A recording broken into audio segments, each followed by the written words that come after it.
soon. So we are in Ephesians 6:16, right, John? Ephesians 6:16. Now this is, are you started with the thing? Okay. All right. So Ephesians 6:16, we've been going through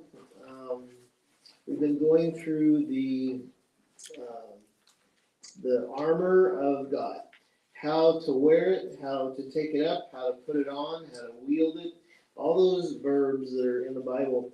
And the title there at the top of the handout, I'm just going to go through the handout, it's how to ensure you're protected. Now remember, the handout's kind of color-coded.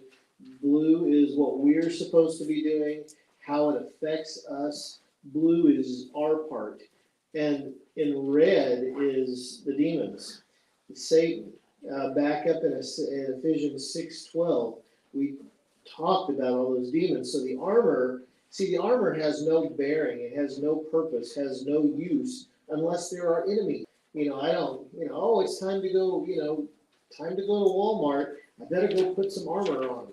No, that's not what we do, right? So you go into battle, and we need to be thinking. Of ourselves as always in a spiritual battle. That's what the Lord says. It's not my opinion. And right there it is. It says that, and in yellow, by the way, yellow is what the Lord provides and about the Lord. So how to ensure you're protected from the demons who roam the earth by wielding the shield of faith. So the Lord gives us this faith. We're supposed to pick it up, and it protects us from who? The demons. And let's read, so it's Ephesians 6:16. So why don't we read that all together? And I want you to just notice the first two words and really think about those first two words. What do you think, Bob? Where's 6:16 on this page? On the top of the handout. I'm right at the top. Second thing on the top, where it says above all. So it says above all, okay? So we haven't started reading together yet, but above all, everything else. This is the most important one. It's not my opinion. In the original language, all. So, see, we're supposed to take what God has given us. If you miss everything else, see, if you have faith, salvation, if the Lord gives you faith, the rest of the armor just drops on you. If you will put this on,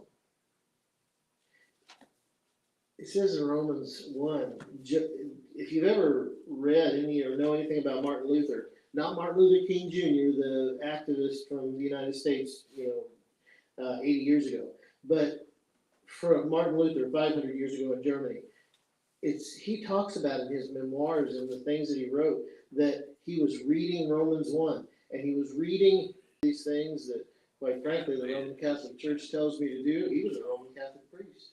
And he says, that is not how I'm saved.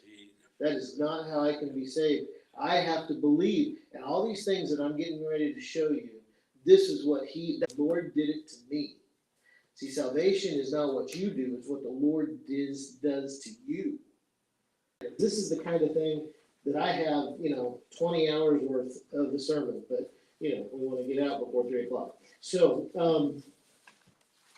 but in Psalm 18, 1,000 years ago, I have all this stuff. And then what do I share, in the 40 minutes we're talking together?